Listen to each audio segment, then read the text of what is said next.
Hola, bienvenidos a Dariela Gráfica. Yo soy Dariela y hoy vamos a tener una charla tú y yo, así que trae tu cafecito, tu chocolate para que escuches este video mientras haces otra cosa. También les voy a poner un dibujo por aquí, por algún lado, que hice o que estaba haciendo con el lápiz digital y la laptop, que voy a estar haciendo por partes porque es un starter pack, pero como no tengo mucho tiempo porque soy mamá, entonces voy a hacer ese dibujo por partes en cada video largo.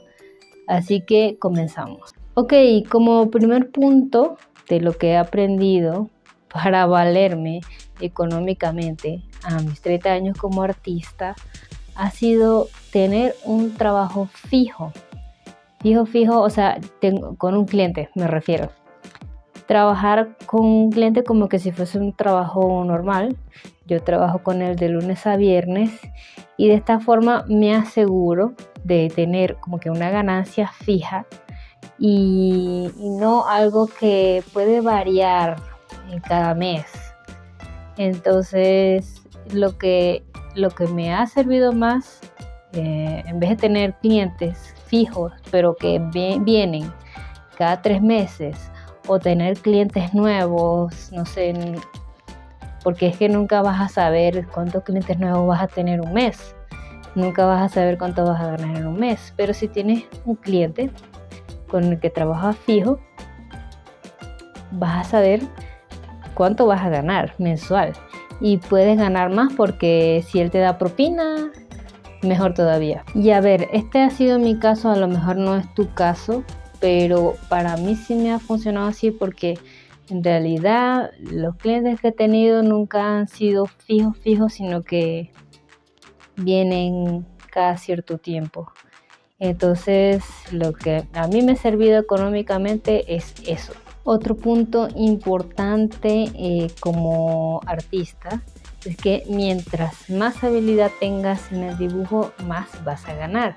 Y esto no lo tenía en cuenta porque yo decía, si hago 30 dibujitos de personajes sencillos, voy a ganar, no sé, $300, $400, incluso más. Pero, ¿qué te asegura que vas a hacer 30 dibujitos sencillos ese mes o esa semana? Nada. Entonces, es mejor tener un cliente que te diga, te pagó $200, $300 por este dibujo y que sea bien detallado, o sea, me refiero anatómicamente, con luces, sombras, destellos, lo que sea. Por eso es que yo ahora sí me estoy poniendo las pilas y estoy aprendiendo a dibujar con el lápiz, a estudiar luces y sombras y todo esto de los reflejos también. Otro punto importante también como artista a mis 30 años es tener varias fuentes de ingreso.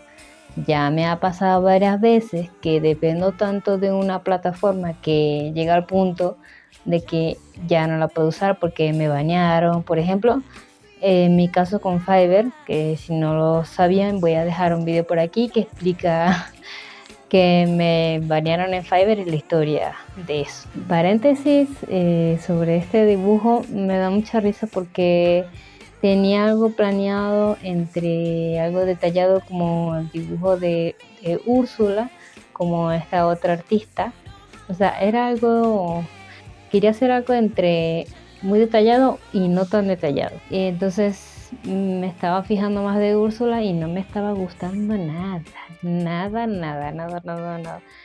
Y no lo quería hacer más sencillo porque yo quiero tener un estilo semi-realista. Entonces vi una foto mía simplemente y lo dibujé a mi estilo. Ya, y ahí sentí que me quedó mejor el dibujo. Entonces me gustó el resultado. No sé si le pondré sombras, no creo, porque aparte me faltan muchas más cosas ahí, entonces ya veremos cómo me irá quedando.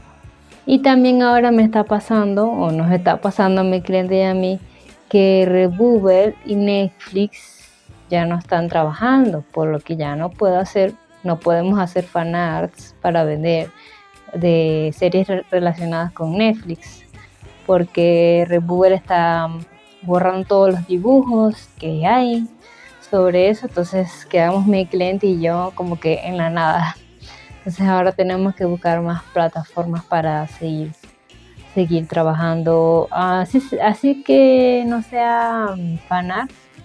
Él y yo decidimos seguir trabajando juntos, así que así que es bueno trabajar así con un cliente que te considere tanto como para otros proyectos. Entonces mi recomendación general para que puedas mantenerte siendo artista a tus 30 es tener un trabajo fijo con un cliente o varios, porque puede ser que también trabajes con varios. Te puedes organizar un horario con uno y con otro. Claro, es más fácil si no tienes hijos. Yo como cuido a mi bebé en la mañana, no puedo trabajar en la mañana sino hasta la tarde. Otra cosa sería tener tu propia tienda o tiendas de merchandising, como puede ser Redbubble, puede ser Zazzle, puede ser Etsy, Public. Hay muchas otras plataformas que puedes hacer como que trabajos que no dependan de un pedido, sino que tú subes el diseño o el dibujo y tienes un ingreso pasivo, me refiero, para que así no tengas que estar gastando tiempo en otros clientes, sino que ya tengas un ingreso que se está haciendo solo por subir un dibujo o un diseño. Y por último consejo es invertir tu dinero, pero eso sí, responsablemente. Lo que me refiero es que puedes invertir tu dinero ya sea en algo que haga un banco o en el mercado de divisas, por ejemplo, y ese dinero tú lo inviertas y va a ser más para un futuro, que cuando ya no puedas trabajar, por ejemplo. Tienes que pensar también en eso, que va a llegar a un punto en el que, no sé, tengas un accidente, ojalá que no, o ya te vuelvas viejo y no puedas trabajar haciendo dibujos porque, no sé, te dio Alzheimer, no sé, X. Entonces tienes que pensar también en estas cosas y ya saben, responsablemente. No estoy diciendo que inviertas tu dinero ahorrado que ibas a usar para comprar una casa, no. Estoy hablando de un dinero que ya se generó, que te sobre y que puedas pensar que se va a perder.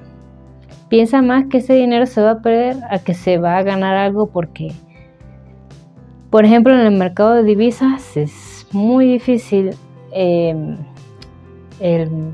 muy difícil como que ganar dinero. O sea, sí se puede, pero es más probable que lo pierdas. Entonces es mejor pensar en qué invertirlo. Así que nada, si les ha gustado el video, denle like, suscríbanse para ver más consejos así, porque ahora voy a hacer videos no de Redbubble, sino de otras plataformas, porque ya estamos yéndonos a otras plataformas para continuar trabajando. Así que bueno, nos vemos hasta el siguiente video. Adiós.